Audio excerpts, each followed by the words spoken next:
Good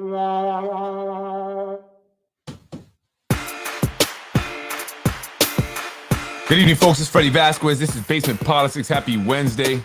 Tonight, let's discuss the term limit petition signatures. Also, I want to talk about some studios being built and an update on the term limit lawsuit.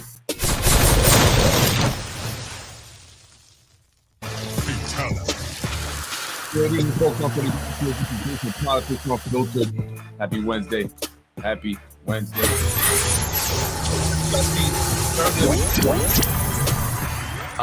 Lawsuit, term limit petitions that were filed recently by Republican Council Member Anthony Merante of the 6th District, also candidate for mayor of the city of Yonkers, Republican candidate.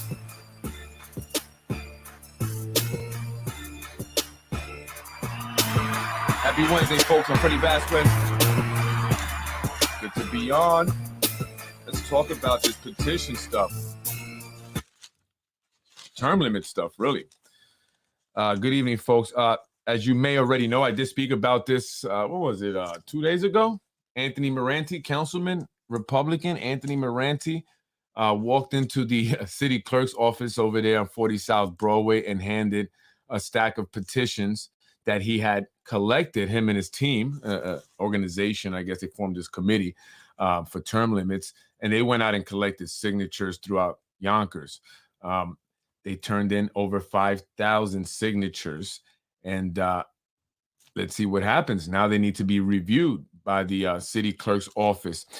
They had to get at least 10% of the amount of voters that voted for in the last governor's election. So that was just under 5,000, but they were able to collect 5,000. You always want to get more, right? You always want to get a little more, right? So the Legion regarding a referendum must be filed with the city clerk's office. So if you wanted to do this, you have to file it with the city clerk's office, submit the petitions, and then it's the city clerk's responsibility to make sure that all the requirements are met and that the signatures are valid. Again, as I said, they need 10% of the number of voters in the last governor's election, and they must be valid.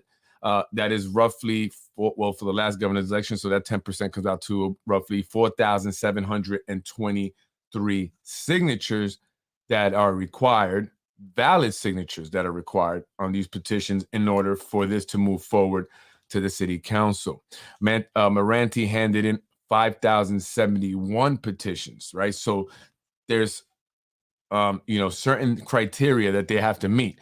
Must be signature, cannot be printed, which I thought that was also true for the petitions if you're running for an office. But then they said, no, you can have them printed. Some people don't know how to sign. So is that the same for this? I don't know.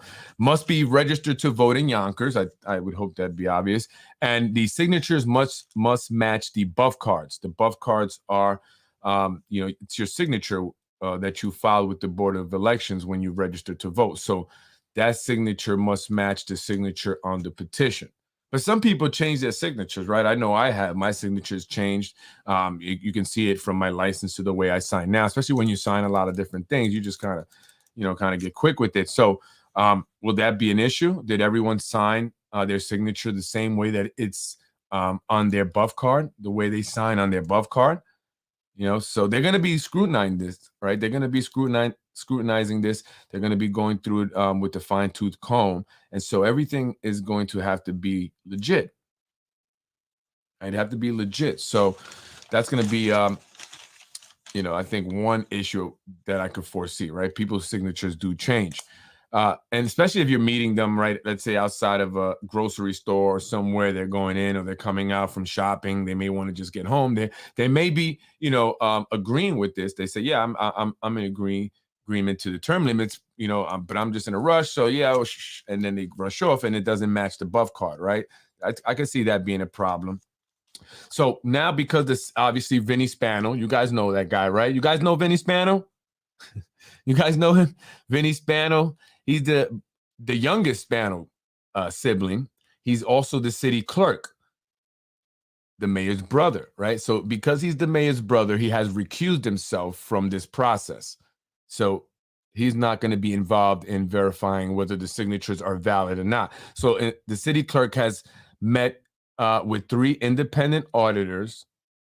They selected one, and they have actually begun the review process. That was pretty quick, right? They knew this was coming, right? Anthony Merante had made them aware that he would be doing this. They did discuss it, and saying, that's what you want to do, go ahead. They made sure he knew what the deadline was, and they said, let's see what happens. So they were prepared, in the event that he actually got the 5,000 signatures turned in, to have an independent auditor review them. So that way there's, no accusations of potential, fraud or something that was done by Vinny Spano, the mayor's brother, to assure that they're not valid, right? So they met with 3 independent auditors. They selected one, and they've begun the review process, which should take about 1 to 2 weeks. So by 2 weeks from now, we should know whether or not that the signatures are valid, and then they'll be moving forward. But it's not just because they're valid, that's just the first step, right? So they have to move on to the city council. And by the way, this independent audit is costing the city taxpayers $21,695, right? So, Anthony Merante was made aware of this, that they would have to hire an independent auditor. The city taxpayers would have to pay for this if he wanted to submit these petitions. And he said, listen, this is what I want to do. And so is it worth it?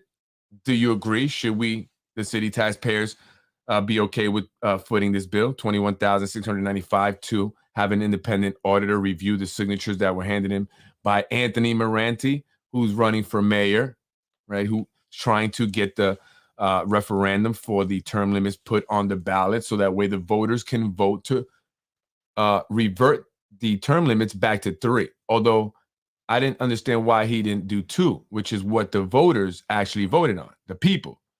It shouldn't be 3, right? Because that's what the city council initially changed it to the first time. It should be 2. It should be 2. That's what the people wanted. But there could be, curveball thrown into this process. I'll tell you that in a second. So again, once the findings come back, the city clerk's deputies will have to review the findings. Then they will draw up a report. That report will go to the city council. The city council will decide if they want to move forward, if it's good, and they want to vote on it, at which case they will have a hearing, and then they will have a public hearing, and then they will vote on it. The deadline is August 7th. Will all this be accomplished by August 7th? We're July 13th now, right? So we have about 3 weeks. Can it be done? Can it be done? All right. So the council can move forward with it if the signatures are valid, and they decide, okay, let's put it on the ballot, right? It'll go on the ballot. The people will vote on it. But can it be done by December 7th? Will the independent auditors review it, have it turned in back to the city council so they can review, they can draw up their report, hand it over to the city council so they can decide whether it's good or not, and they want to move forward. If they do, then they have to hold these hearings, right? And then they have to vote on it. All this by August 7th. What do you think? Will it be done? So I don't like Vinny Hunter Biden Spano. That's what does that mean? Anthony DiMaggio. Anthony DiMaggio. Isn't Vinny Spano your boy? That's not your boy, man. Why are you dissing your boy? So if the city council decides not to move forward with it, right? So if they decide not to move forward with it, and they say, no, we're not going to put it on the ballot, or we're not going to, vote to put on the ballot, have any hearings on it, then Merante would have to go out there and get another 2,500 signatures. Again, all before August 7th. This is according to the municipal home rule, right? If he, wants it to be on the ballot and they don't want to move forward with it, and he's determined to have it on the ballot, he will have to go and get another 2,500, which if Anthony he's a smart guy, right? Are you going to get those? You should be working on it anyway. You should be out there trying to get these 2,500 in the event that the city council, which many people say, are heavily influenced by the administration, right? If they decide not to move forward with it. They will have to have, again, they have to have a special meeting. Again, and then there's also a 9-day aging process or cooling off period. And it must be published in the paper for 5 days. Then public hearings. So there's a lot of steps to this process before it can actually go onto the ballot. And it all must be done by August 7th, about 3 weeks from now. And it's going to cost the city $21,695. Do you think it's worth it? Will it work? Will it do anything? You know, I don't know. Is it for show? Is Anthony Merante really wanting to, you know, because again, this was really about the term limits. I think Anthony should have put on this petition for 2 terms. Go back to 2 terms. That's what the people wanted. Right? The people didn't vote for 3 or 4. Term limit petition to be filed with Yonkers City Clerk on Monday. It was Monday. Yonkers 6th District Council member and mayoral candidate Anthony Merante filed petitions with over 5,000 signatures to the City Clerk. The number is well above the legal amount required for submission. The petition will reset term limits back to 3 terms and reverse the 4-term extension passed by the City Council. That's another thing. Do they want their decision reversed? I mean, they were the ones that, you know, voted on it. Lakeisha Collins Bellamy, the city council president, introduced it. They voted on it, obviously, except Merante and Corazon. So will they want to then reverse their own decision? Merante vowed to fight the extension because it was an undemocratic move that shut out voters' voices. This ballot initiative will let voters decide term limits on election day, Tuesday, November 7, 2023. The petition gathering process was a bipartisan team effort, and Republican Merante acknowledges the contribution to the process by his Democratic colleagues, 2nd District Council member Corazon Pineda Isaac, who's running for mayor or was, and Margaret Found Coleman, also former mayoral candidates, and former Yonkers Inspector General Phil Zeisman. Merante said, although the courts may have found the city council had the legal right to extend their own terms and that of the mayor, that doesn't mean it was the right thing to do. That move was self-serving and a slap in the face to democracy. Merante also has pending council legislation stuck in committee that he is pushing to be brought to the floor for a full council vote. If his legislation passes, it too will allow the voters to be to decide to return the 4 terms back to 3 in 2024. We therefore have 2 potential ballot initiatives, Merante concluded. In all of our lives, we do some things we regret. For me, it was voting with the Spano administration to extend term limits the first time from the original 2 terms to 3. So that's one of the things he regrets in his life, right? That was a huge mistake. I naively believed their empty assurances that it would be only a one-time extension like Mayor Mike Bloomberg in NYC. I underestimated their lust for power. What's their next move after 16 years? Eliminating terms altogether? Or maybe Mike Spano, mayor for life? Yonkers is not Cuba or North Korea. We refuse to be ruled by a family dynasty with an absolute grip on power. We must return democracy to Yonkers. If elected mayor, I pledge to reconstitute the Charter Revision Commission and look to return all terms back to the original 2 terms. Okay, so now he wants to return it back to 3 with this petition. But if he's elected mayor, he will bring it back to 2, right? So you have to elect him for mayor if you want it back to 2. So he says there, he underestimated their lust for power. The Spanos, he underestimated the lust the Spanos have for power. Is that really what he said? Is that what you really said, Merante? Where have you been? Where have you been? I mean, who underestimates that, right? After all that time in the council, he says he was he was fooled. He naively believed their empty assurances that it would only be a one-time extension, but I don't buy that. I don't buy that, Merante. I don't buy it because you're too smart. You're too smart, okay? You're a smart guy. You should have known that even if they were telling you the truth and it was only a one-time thing, you were setting a precedent there, right? Is that how you say it? You were setting a precedent there, right? Where now the city council can change the term limits. So maybe Mike Spano didn't do it a second time, but someone else may have, right? Someone else would have gotten in there and said, hey, it was done once before. I want to stay in power. I'm going to change it, or I'm going to try to eliminate it. I'm going to try to use the council to do it. It's been done once before, and the city council approved it, including you, Merante. So that was a bad precedent to set. So you should have voted no to begin with. This is why you try to do the right thing. And we're not perfect. I get it. I know someone was trying to talk trash. We're not perfect. I get it. But, you know, we try to do the right thing as much as possible. It's like when Shanae Williams tried to change her vote on the term limit extension when Mike Breen was absent. And she went in there and voted yes to extend the term limits. Then she said, oh, wait, no. I want to change my vote to no, I guess because Mike Breen wasn't there. And she like, well, we could have.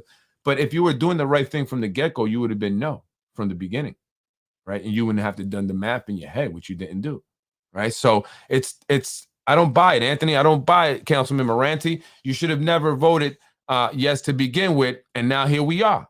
You didn't think that they were going to try this again, right? Come on. I mean, I don't buy that. So, you know, this is why I have trouble, you know, believing some of these things, you know, that are coming out of people's mouth.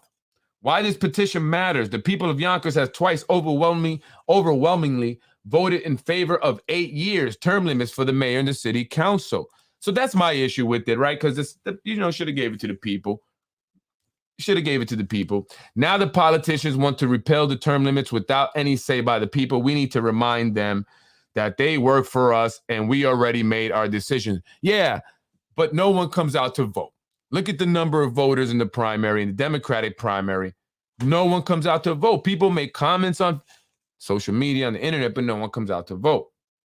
And this is actually from 2018. This is from October 26, 2018. This is from 5 years ago when they changed it to 3 terms. Okay? And Anthony Merante said nothing until the term limit legislation was introduced by Lakeisha Collins Bellamy, when there were residents out there that were wondering if it was going to happen again, and they were asking, and no one said nothing. So you weren't surprised, Anthony, right? You shouldn't have been surprised. So I don't buy it, man. I don't buy it. And let's look at the update on the term limit. Longer term limits in Yonkers. Judge expedites motion, expects ruling this week. So I think Vinny Spano did the right thing, right? I mean, a lot of people, and Vinny Spano, and like I said, you know, Vinny Spano and I, you know, we were friends. We hung out a couple of times, not more than a couple of times actually, but you know,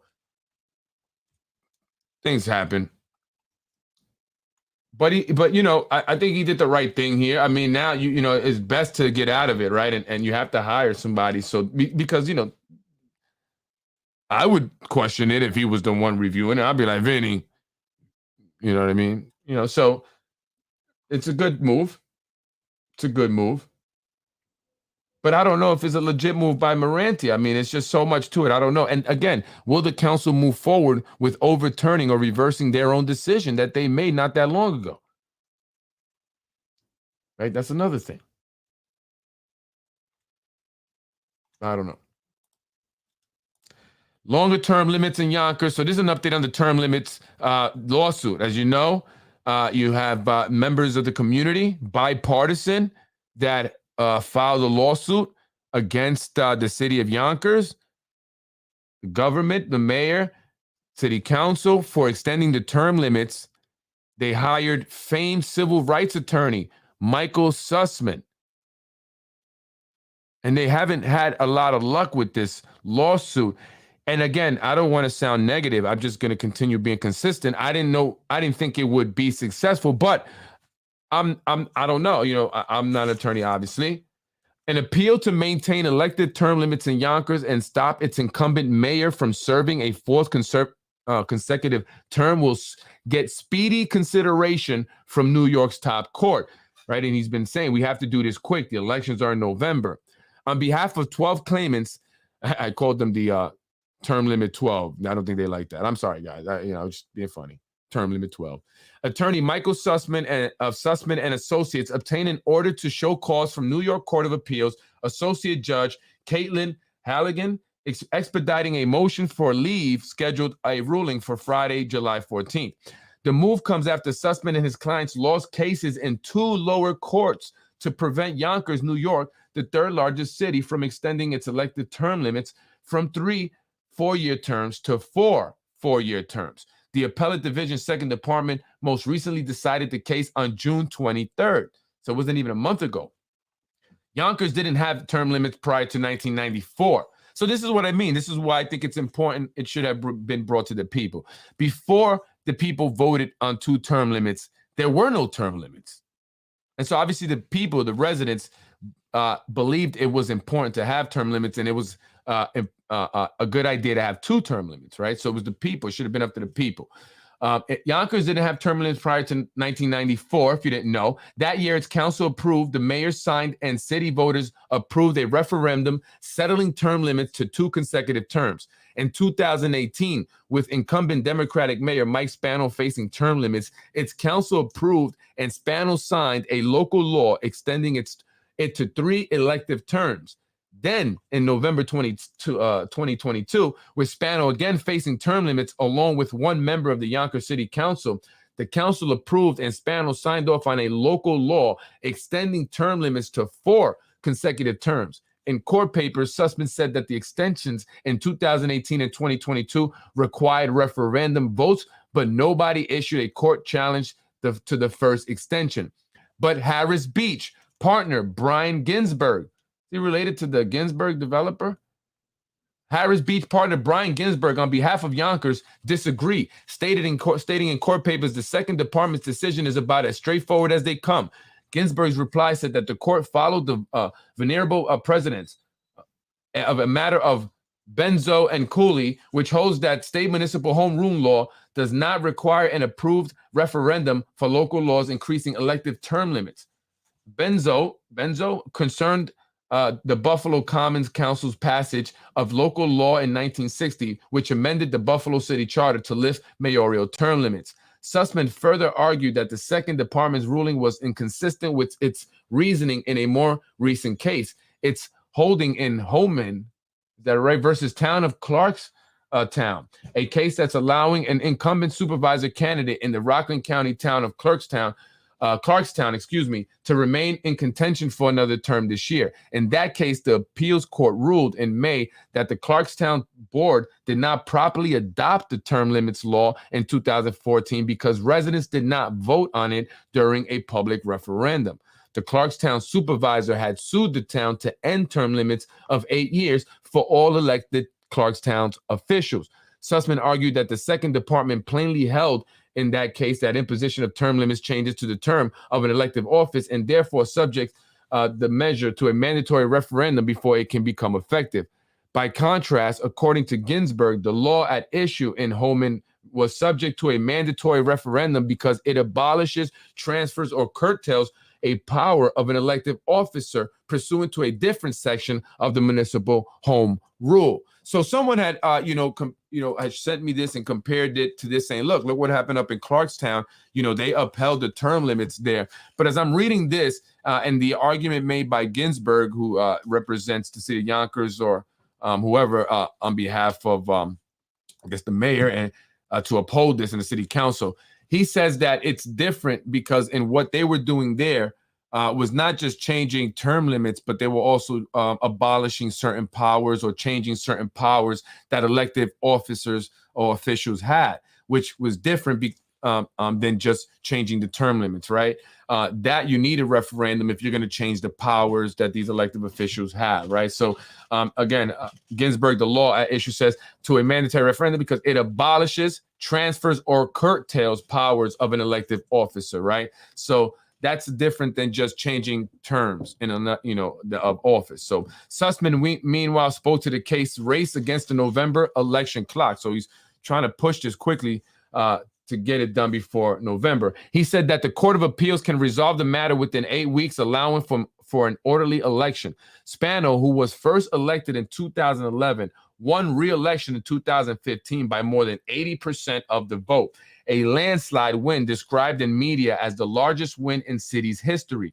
After the city extended term limits to 3 successive terms in 2018, Spano received more than 75% of the total number of mayoral votes cast. State Supreme Court Judge George Fofidio had also ruled on April 21st that the changes to the term limits were lawful. And he cited Molinari versus Bloomberg, in which the Federal Eastern District and Second Circuit courts found that an increase in term limits for New York City's then mayor, city councilmen, and other city officials was lawful. And here's the thing with the municipal home rule, right? This is what they're going to. That's that was created so for local municipalities and how to govern the cities and stuff. It states there that they cannot change a law or revise or amend the charter if it's going to directly benefit them, right? If they get a direct benefit by doing so. So the argument by Sussman is that he's running again. But their counter argument is that there's no direct benefit. The people still have to vote. It's not like the mayor is going to automatically become mayor again just because they changed the term limits and increased them to 4. So he still has to run for election. So, I think that I don't know. I wasn't in court. I don't know exactly what all Mike Sussman said. He's an expert. He's very well known, famous. He was in a big desegregation case here in the city of Yonkers. They've done documentaries and shows about it, like Show Me a Hero on HBO, right? But if he did, and the way I would have presented it is that, look, there is a benefit, right? And he is going to benefit because he has a lot of connections, and over the 12 years, he's gained a lot of money, a lot of funding, a lot of supporters, right? So what that's going to do is it's going to make it an uneven, right? An unequal race, right? It's going to completely, he's going to completely overshadow anyone that's looking to run against him or challenge him, right? And so therefore, how can anyone have a true equal opportunity at contending against the incumbent who's been in office for 12 years because they extended the term limits once before? That has, allowed him to generate enough, power, money, relationships, networking, people who have been put in certain, different positions throughout the city, that as well as, in the Yonkers Democratic Party, where you have the chair, Tom Meyer. He's also the head of DPW, right? So these individuals should have been highlighted and says, this basically makes it impossible for anyone to defeat Mike Spano, right? I'm not saying that he did anything wrong, but in his 12 years, he's been able to create a situation where, he's basically directly benefiting by having the term limits extended, because can no one beat him? Who can beat him? The only way you can beat him is if he terms out, right? Maybe that should have been the argument. It's impossible to beat, someone who's been in office that long and has amassed, all the resources that he has, and has, set the board up the way they have. And, and like I said, the Spanos have been in politics for a very long time. They built a lot of relationships. The relationships extend deep, run deep. They go all the way up to Albany, probably DC, down to Florida, up the California coastline, right? And on a private jet right back to Westchester County Airport. You know what I'm saying? And they understand this game well, and they play it well. And so it's become difficult. And it's a bigger, more complex issue, right? There's a lot that has to change in politics. And one of the things is lobbying, right? This is something that, is not just specific or unique to Yonkers, right? Lobbying, it's done a lot on the national level, right? You see all these big donors when it comes to presidential elections. They're giving so much money. And so I think lobbying needs to be taken out of politics. A candidate should not be allowed to receive money from, people who have an interest in them winning so they can benefit, right? And if some company or whoever, right? So they shouldn't allow that. They should be limited to a certain amount of money that they can spend, and it should be restricted to where that money comes from. That's the issue, right? So as long as, you're going to be allowed to, establish relationships and take money from developers, money from unions, money from anyone, that's going to be a problem. Money corrupts everything. Everything. If you look at everything, I mean, anything, whether it's, football, sports, right? Baseball, skateboarding, whatever, skateboarding used to be fun. It started out in the park, then ESPN took it. Now you got the extreme games and money gets involved. And then it gets all this funniness and politics and, and money corrupting people and stuff, right? So money always does that, right? Money is the root of all evil. It's why I say that. And that's the huge problem. That's the problem. But they operate, understanding that you could do that, and anyone else is capable of doing that. But you're not going to get a lot of big time developers to donate to you if you're not in a position to do anything for them. So then there you go. That's the dilemma, right? So if you're not in that position, you're not going to get the help from these big money developers and big money donors. And therefore, you're going to have a system that's going to be continued to be sustained, right? And so you have to really put it on the council. That's where you should really direct your anger to if you are upset about this, because again, as I mentioned in the podcast before, the Yonkers City Council has a lot more power than people think, right? They say there's a strong mayor government, the city council can't do nothing. I don't want to hear that, because they're voting on everything. They're voting and approving everything, right? They're the ones that introduced the legislation. They're the ones that voted on it, right? If I was Mayor Spano, I'm going to do that too, right? Okay, especially if I feel like I need to finish something or I got things in the works, of course. So the council, you have to blame the council, right? You have 4 women of color. 4 women of color.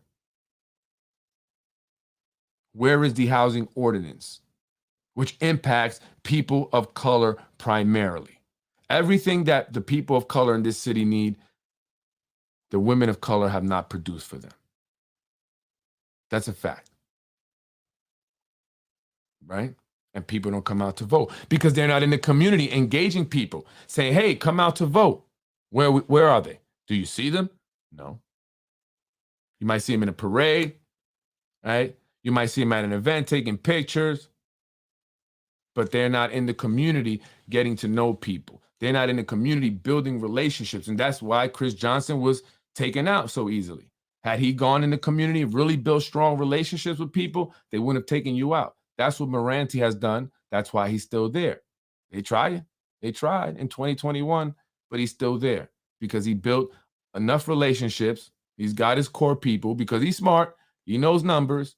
He's got that number right there that he knows is going to get him over the hump to win, right? But our people, the 4 black, not say 3 black, 1 Afro-Latino or Latina, right? 1 Latina, have not come out into the community and engaged the people and educated the people.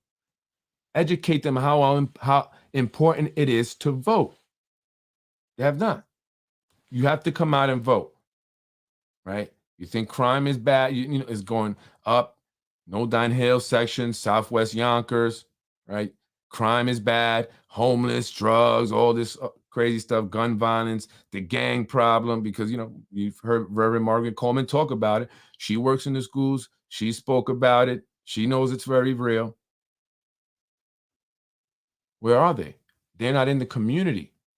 They think that you're going to do some community center for $1 million that really West had paid for, and you attach yourselves to it, and that's supposed to get you to win for mayor?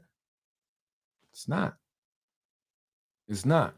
And even your own people are not going to vote for you because your own people see that you're not even around. Right? So now you're going to be dependent on the machine to get you the votes. And that's why you can't do anything. That's why they have no real influence, and that's why they don't do anything for the people of color. That's why they don't protect them when the rents are going up, when they're being pushed out. That's why they don't protect them when there's a need for affordable housing and introduce a housing ordinance. They can't. They don't have any real strength, any real influence. No one. Right? And the people are your strength. The people. But you don't go out into the community to get to know them. You don't build a relationship with them. You don't do things for them. At least pick up a phone and just hear them out. Mother's missing her kid. No one's there. No one shows up. None of y'all help, share the flyer. Why not? Right? You're not in the community. You're not in the community. And that's the problem. Right? That's the problem. So this is what's going to continue to happen. And it is what it is. It is what it is. They're the ones that introduced it. I watched Sussman make his arguments. He is brilliant. I'm not saying he's not. I'm not saying he's not smart.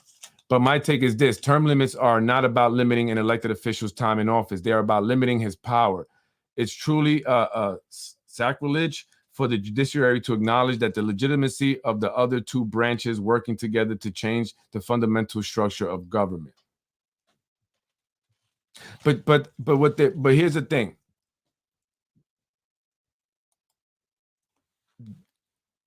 They're going based according to the municipal home rule law, right? I would say home run all the time. It states that they can't amend the revise the charter if there's a direct benefit. That's it. That's pretty much what it talks about. It doesn't say anything about term limits specifically, nothing like that. Just, if there's an amendment made, they cannot vote on it if it directly impacts them, if there's a benefit to them, right? Directly. There's not when you extend the term limits.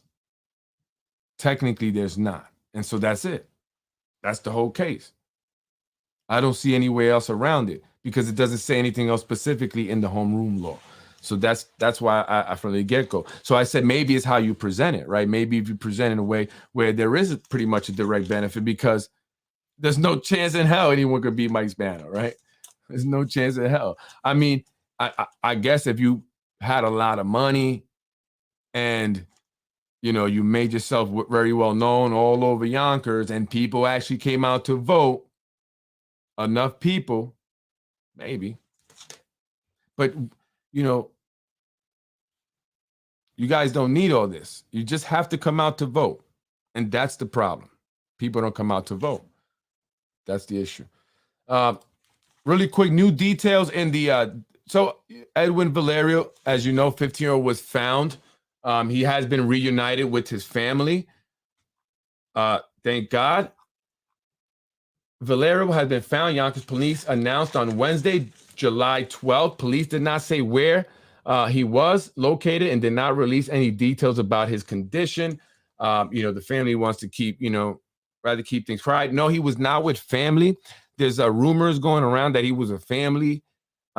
Look, I don't know the individuals very well. I'm not going to say that I know people very well. Anything is possible, right? So I just want to say that anything is possible. But I spoke with the mom. I was there. I stood in front of her and I saw a mom that was scared and was in tears, was looking for her son, didn't know where he was, and was very concerned. And any parent would be scared, concerned, or frustrated, whether your son was lured away and kidnapped or he ran away. Doesn't matter, because even when he runs away, something can happen to him. If you don't know about the movie that came out last year, what is it, Sound of Freedom? Correct me if I'm wrong. Sound of Freedom, that talks about human trafficking. I remember last year, I stopped at a rest stop and the mother was going crazy as I was in the gas station. We were getting gas and I went inside and she's frantic throughout the place looking for her son, who had went to the bathroom and didn't know where he went.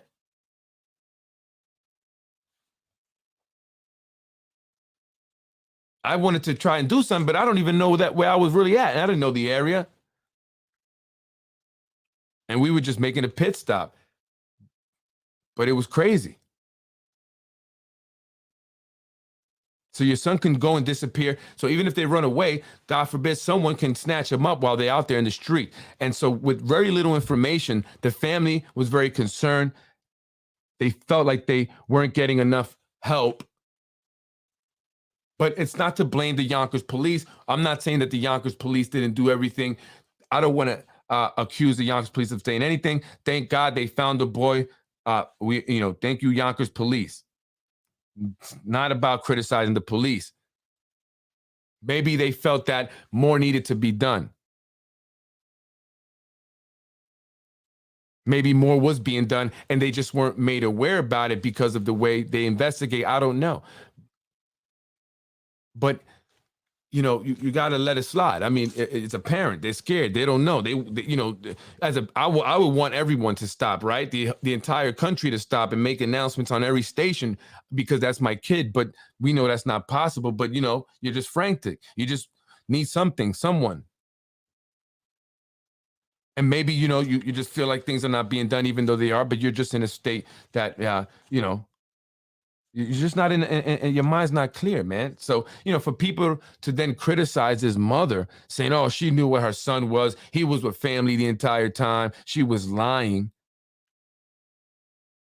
That's crazy. I don't know why people would do that. Like, why do you even care? Does it impact you in any way?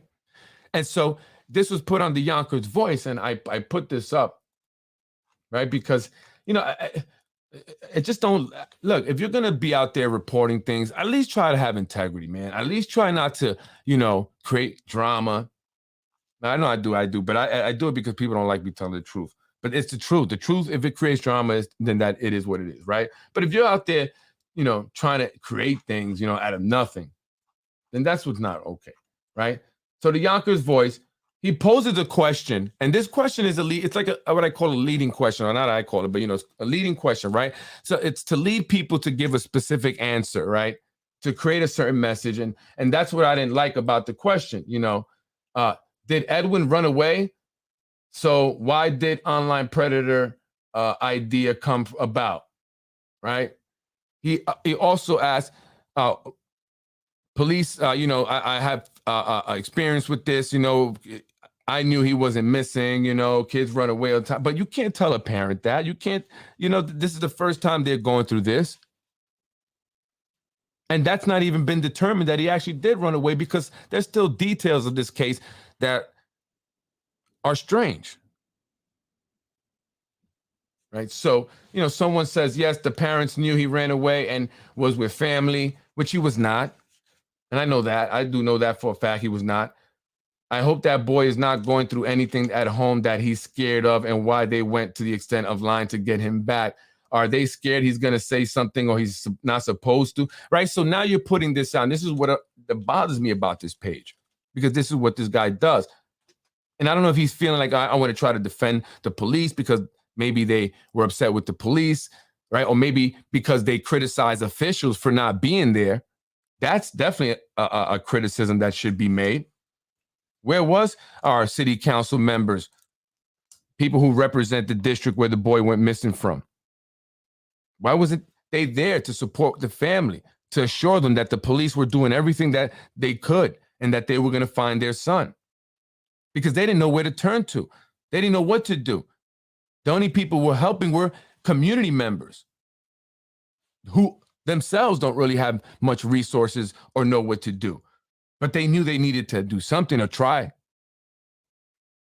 This guy did nothing. And then now he's allowing for this narrative to be put on his page, just like he's allowed for other false narratives to run wild on his page, because the elected officials who pay him to advertise, to promote them,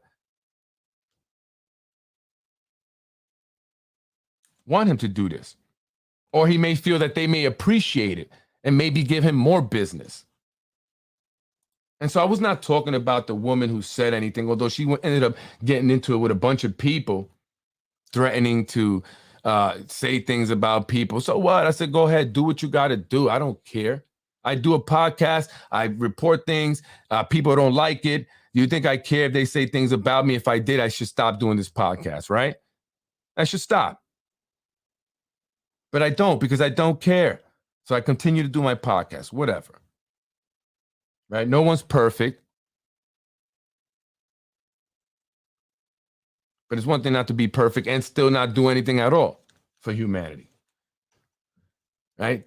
Well, I hear that the child's parents are back in Yonkers. I really did not believe in the theory that this was an online predator, or how the theory came about. So he's asking how the theory came about because he's looking to blame somebody, right? And I mentioned it on my podcast. So he may be looking to try to, guys, I have covered many cases of teens being missing. He's covered them. This guy covers them all the time, right? And none was related to an online predator. So does that mean this one wasn't also? Most cases were about teens who got fed up at gone and wanted to get away. So they got fed up. So what is he saying? And I'm only talking about this because it upset the parents. They don't need to be upset anymore. They went through something for the past 9 days. And this, guy doesn't care. I don't know why anyone supports this guy or this page. This guy has created lies that have influenced people negatively. About good people. Now, I'm not even talking about me, good people, and just created lies to make you have a perception of some of our elected officials that's not real, that are lies. It's a money-making thing for him. But this is a low. This is low, man. This is very low. He's covered many cases. He's some expert. And he's saying most cases were about teens who got fed up. So he's implying that, and she's implying also that the parents might be doing something to the kid, or maybe there's something wrong with the parents. And so this upset the parents. This made them very mad. Maybe they didn't give him the interview. Is that what it was? Is that why he's doing this now? So shout out to the people who came out in defense of the family. Right? Actually, the family had no clue where he was, and that's fact. But I'm glad that he's safe and he's home. And I saw it in the family's face, the grandmother crying, the mother crying, the father crying. If they knew where he was, they would have went to go get him. If they wanted him to keep something quiet that they didn't want everybody to know, why involve everybody? Why ask for everybody's help? If they knew where he was and then when they found that he wanted him, that doesn't make sense. And you're just, hurting a family further,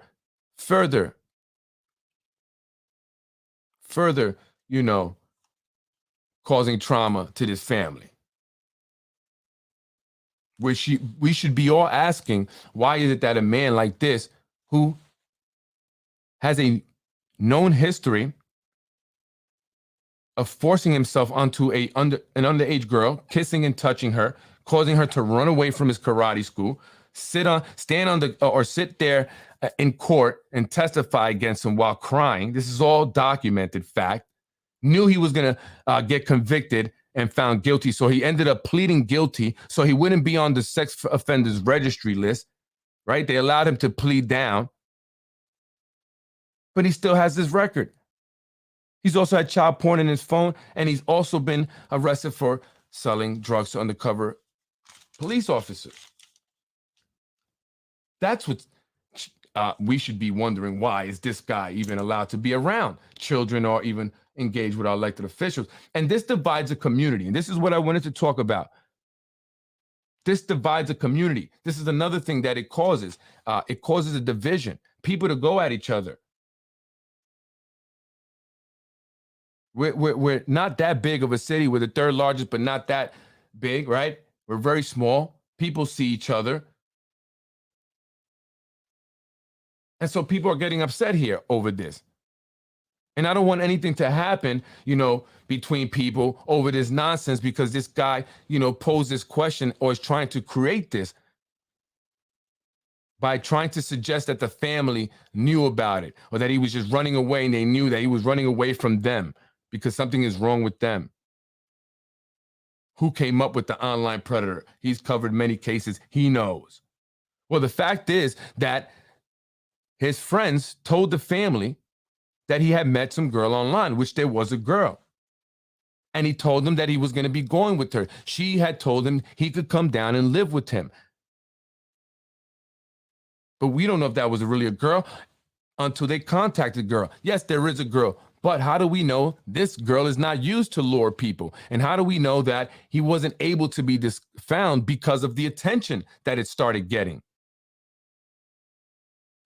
Kidnappers don't want to kidnap kids who have people that care for them, who have a community that cares for them. That brings trouble.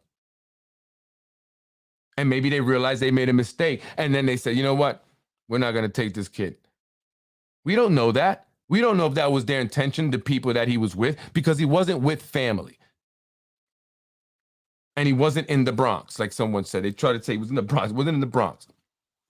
He may have passed through the Bronx on his way down to the Penn Station or Grand Central Station. And another thing, where did he get the money? His family said he had no money.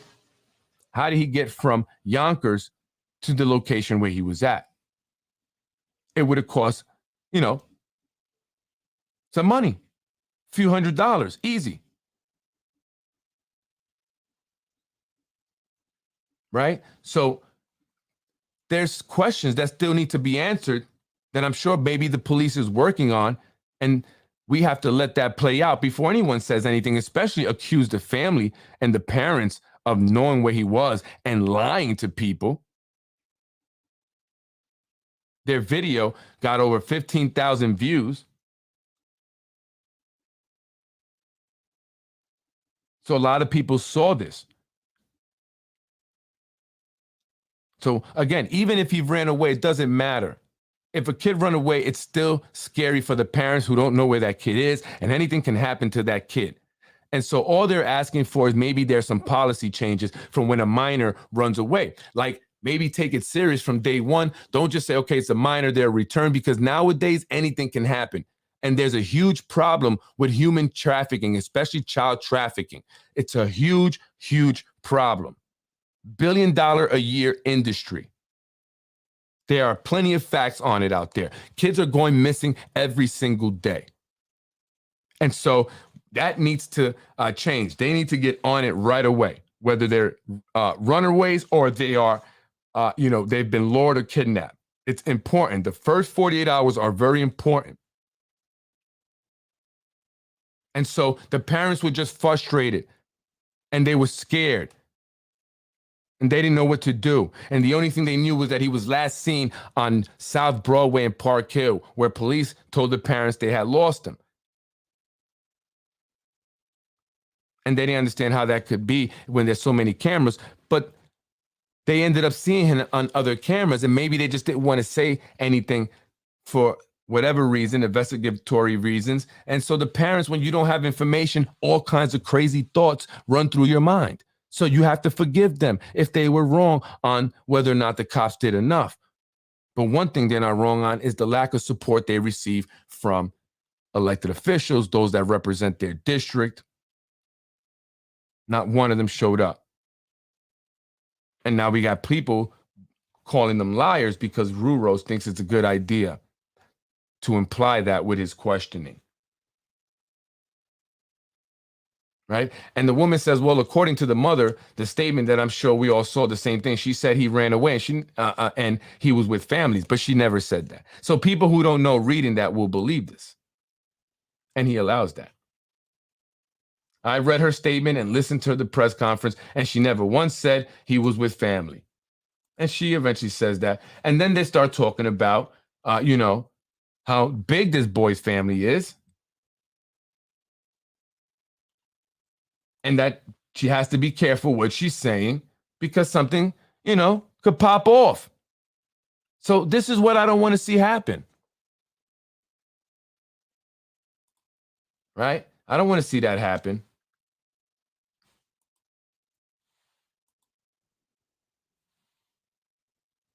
So let's not get crazy, folks.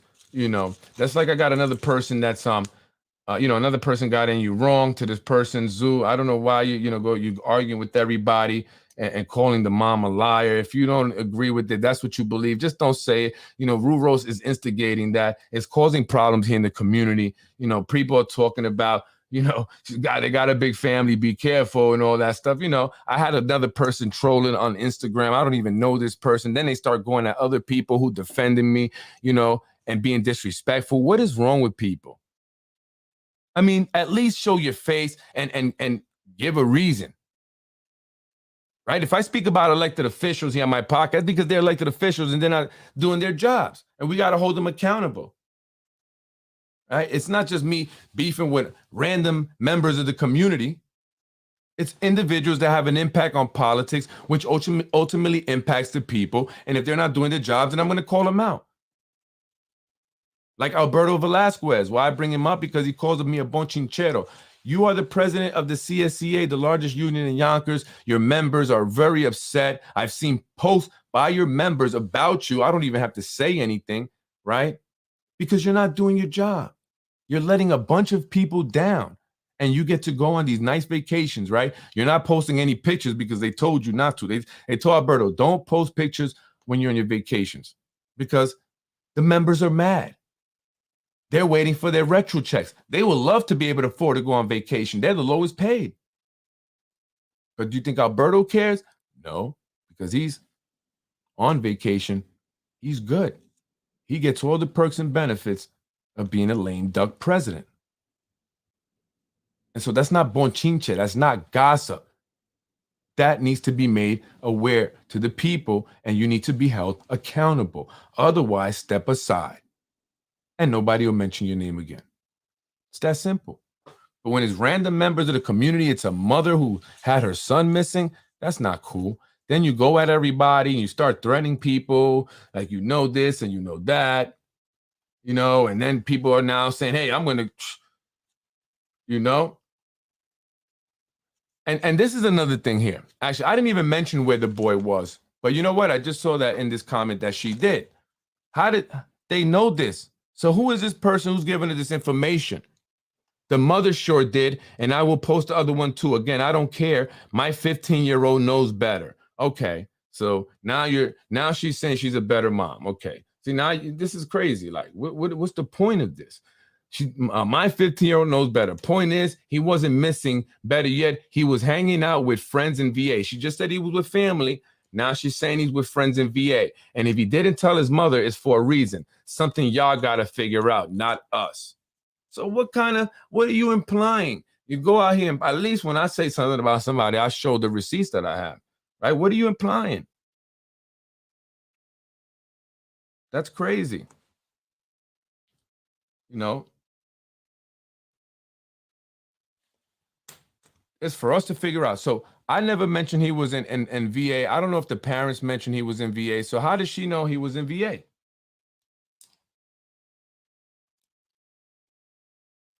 How does she know? Who gave her that information?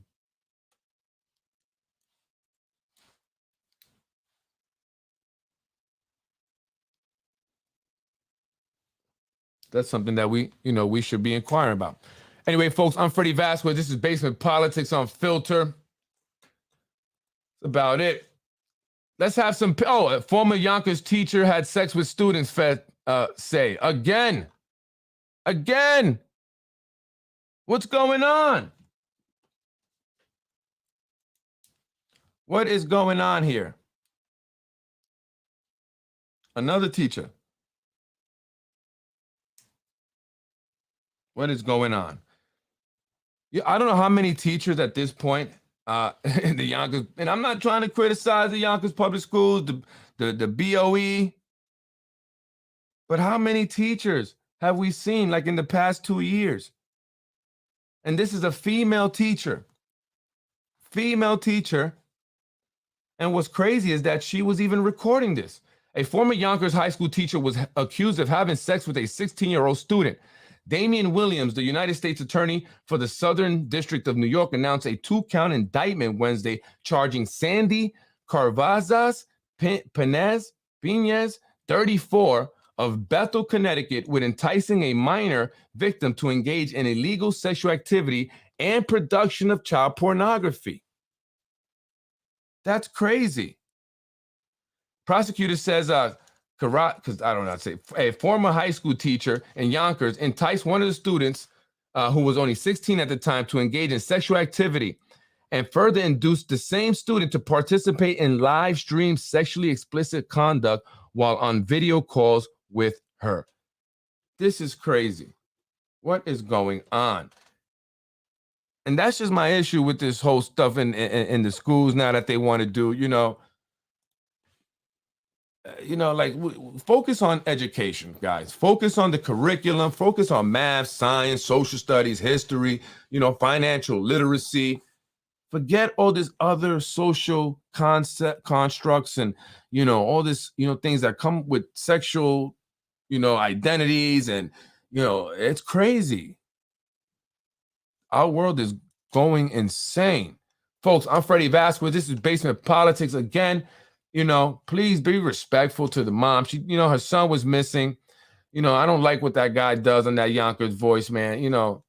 The only thing that he does okay, I guess, is those the videos of accidents and stuff like that. If you like that stuff, if you want to see people being put into the ambulances, go right ahead, knock yourself out, give them some stars. If you want to see people who have overdose, you want to see somebody's family member, mother, sister, brother who just got shot, go right ahead to his page, give him some stars. You know what I'm saying? You want to see somebody's father dead inside the Wells Fargo because they overdosed, or they're froze to death at night because they're homeless, then that's where you go. Go right ahead, right? But if you want the truth, if you want to know what's really going on here in the city of Yonkers, you come to Basement Politics. I keep it honest. I don't play the games. I don't take no money, not a dollar. I don't make a penny off this. I don't. And don't worry about my businesses, whoever the guy was. You were happy that my business is closed down. People are unbelievable. Happy someone's business is closed down. Why? Is it because you are unhappy with yourself? Anyone that says that to anyone is obviously hurting inside. And so rather than, say anything to you that's insulting, I'm just going to pray for you. God bless you, because you are in a lot of pain. Thank God. I'm not going to insult you because I am in a much better place, regardless of what you think is going on in my life. And most of you don't really know, right? But anyway, folks, this has stopped. You guys got to stop this nonsense, man. We need to be a united community, not a divided community. All right, to you, Rico Files, whatever your name is. Somebody got to help that guy, yo. He needs help. What's going on, dude? I mean, some strange kid, guy, man. I don't know what that person is, but they just ranting, going off on comments at me, and now they've been attacking other people who support me. These are people from Yonkers, members of the community. I don't understand why people of color going at other people of color. That is the stupidest thing. That's why we don't get anywhere. And that's why some of y'all are so hurt and so angry, because we don't get anywhere. And so you lash out. You lash out at those that are closest to you, which are the people that look like you. You don't lash out at other people. You don't lash out at the elected officials. You're not mad at them. You lash out at other members of the community.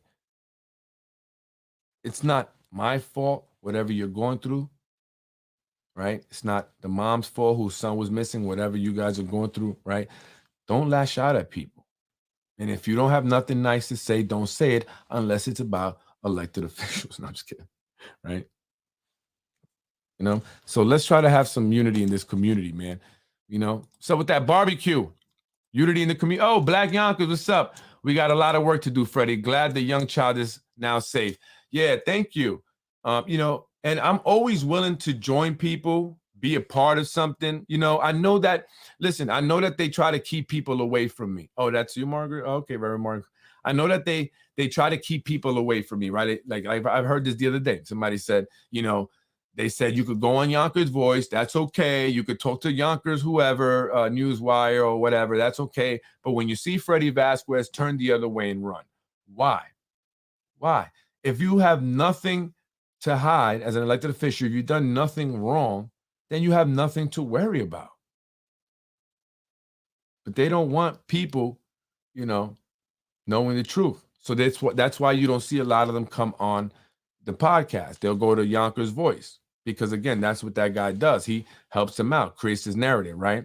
So rather than, people hearing the mom upset, because she didn't get a lot of support from elected officials, they're going to use this guy to create a narrative that the mom was a liar. And there are other people in our community that joined this. They're part of this, right? This is what they do, right? This woman can sit there and criticize a mother whose son went missing, right? Minority women, that's all it is, right? Son went missing, but you don't criticize the guy whose page you're commenting on for sexually assaulting underage girls. You have no problem with this guy, right? That doesn't make sense. It doesn't make sense to me. And so we have to stop that. We have to unite. We have to be together. We have to help each other, support each other, bring each other up, uplift each other. We all have past. We all made mistakes. I'm tired of hearing that. We all have made mistakes. Nobody's perfect. I made plenty of mistakes. And I don't mind making them because that's how I learn, right? I learn from my mistakes. Maybe not always right away, but I learn. We all make mistakes. Nobody's perfect. So let's get that out the way and stop threatening me with the nonsense. Say what you got to say about me. I don't care. I don't care because I know who I am and I know what I do. And those who know me know that too. Right? So if you're just somebody who's criticizing, but you're not doing anything, you're the worst kind. Right? I'm out there. You may not see me, but I'm out there. You may not see me because you're not out there. Right? So let's stop with the nonsense. I'm ready to join anybody, be a part of anything that anyone's trying to do to better our community. I don't need to be the leader. I don't need to be the one giving all the ideas. I just am happy being a helping hand. That's it. Tell me what I got to do and I'll do it. But stop letting people divide us. Telling you to stay away from certain individuals, and you're doing that. It's stupid, right? Get to know people. Find out for yourself who people are, right? And let's start to build. Let's start to work together. There's a lot of us, a lot of different organizations, but everybody's always trying to do their own thing. If you don't care about the accolades, if it's not about the money, if it's not about the attention, if it's not about the titles, if it's not about being the leader, being that person, then you should have no problem joining forces with people, right? And we need to do that. We need to do that more and stop this division, stop this nonsense. It's too much already, especially within our community, our Blacks and Hispanic community. We are too divided. We hurt each other too much. I don't know why. I know we're angry, a lot of us. I know we got trauma. We got stuff from our past, from our parents, our whatever, the streets, the letdowns, the abandonment issues, right? The violence, the drugs, but we got to help each other. We got to help each other get through that, right? Mental health is a very real thing. It's okay to see a therapist. It's okay to get help, It's okay to say I'm suffering. It's okay to say I need someone to speak to. It's okay to be vulnerable. It's okay. It's okay to cry. It's okay to let it out. Don't hold it in. That's where the anger develops. And there's a lot of us walking around angry. And so we lash out at people, just random people, for no reason. We just hurt. So we have to stop that. Together, we get further. I'm Freddie Vasquez, folks. Have a beautiful night. Enjoy your Thursday, right? It's Thursday. I love you guys, man. I do. I love Yonkers. I'm a Yonkers guy. I love Yonkers a lot, and I hope that, we can get it right. Think we will. Freddie wins. Fatality. And I just call out the people that don't help our community. And I don't like that, man. That bothers me, You look like us. You come from where we come from. But you won't help us. You hurt us. I don't know. Freddie wins. Fatality. You're watching Basement Politics with my dad, Freddie Vasquez. You're watching Basement Politics with my dad, Freddie Vasquez. Freddie wins. Fatality. Thank you for watching Basement Politics with my husband, Freddie Vasquez. Freddie wins. Thank you for... Fatality. No!